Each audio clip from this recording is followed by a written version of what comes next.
지난 금요일에는 삼성전자와 관련해서 이재용 부회장의 실형 선고가 있었고요. 그리고 또 간밤 우리가 좀 살펴봐야 될 부분들이 잭슨홀 미팅과 관련된 부분입니다. 어떤 이슈들이 있었는지 정리 함께 해보죠. 두 가지 이슈는 반드시 체크를 좀 해봐야 될 것 같습니다. 일단 이재용 부회장에 대한 실형 선고는 우리나라 경제적 부담이 될 수밖에 없죠. 악재일 수밖에 없습니다. 일단 삼성전자 입장에서 봤을 때 대내외 환경 변화, 거기에 위기도 포함이 됩니다. 그런 것에 대한 대응 능력이 떨어질 수밖에 없다는 것이고요.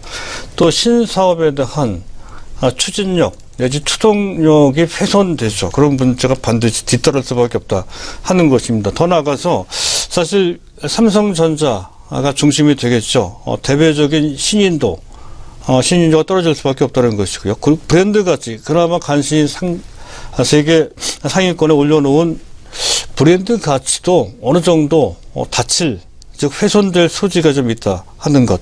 또 내부적인 통제력도 약화될 수밖에 없죠. 현재 그룹 내 계열사 간 결집 강도가 이완될 수밖에 없고요. 또 현재 결속력도 떨어질 수밖에 없다 하는 것이고요. 또 현재 지금 이것이 가장 단기적으로 봤을 때는 직접적인 현재 피해가 될 것 같은데요. 현재 일단 주주 이탈, 지금 당장 외국인들이 매도하는 것이 그렇죠. 또 현재 해외 펀드 중에는 윤리적인 문제를 투자 가치의 기준으로 삼는 펀드들이 몇몇 곳이 있습니다. 그쪽에서의 주주 이탈이 약간 염려될 수 있다는 것이고요. 또 국제적인 소송, 투자자 및 국가 간 소송, ISD라고 합니다. 여기에 법적인 문제와 관련돼서 소송에 휘말릴 가능성도 좀 있다. 이렇게 볼 수가 있습니다. 이런 정도라고 한다면 이 문제는 결코 간단하게 낙관적으로 현재 상황은 일시적인 단순한 악재에 불과하다 하는 식으로 보기는 좀 어려운 측면이 있다는 것이죠. 어느 정도 이와 관련돼서는 보수적인 그런 시각이 필요한 것 같습니다. 그렇다 치더라도 현재 상황이 그렇다고 해서 치명적으로 나쁜 것은 아니다. 이렇게 볼 수 있는 측면도 분명히 있다는 것이. 일단 재판 결과가 완전히 끝난 것이 아니죠. 2심, 3심이 남아 있고요. 또 와중에 집행유예를 해서 전체적으로 지금 기회를 좀 잡을 수도 있다는 것이고요.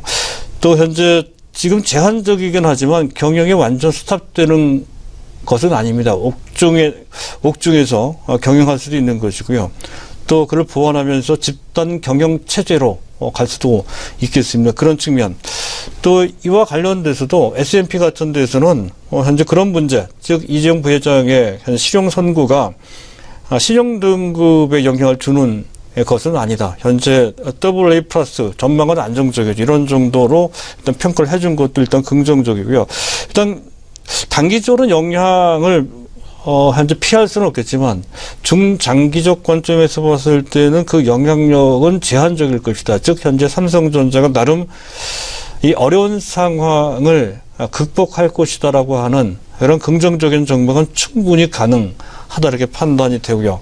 이런 것에 대한 판단이 조금 빠르게 형성된다고 한다면 삼성전자가 이 악재를 통해서 크게 빠졌을 때가 오히려 그때가 저점에서 매수할 수 있는 그런 기회가 될 소지도 상당히 높습니다. 따라서 삼성전자에 대한 비중이 없거나 낮으신 분들 중에 삼성전자를 매수하고자 하시는 분들은 이 악재의 타이밍을 잘 노릴 필요가 있겠다는 점을 말씀드리고 싶고요.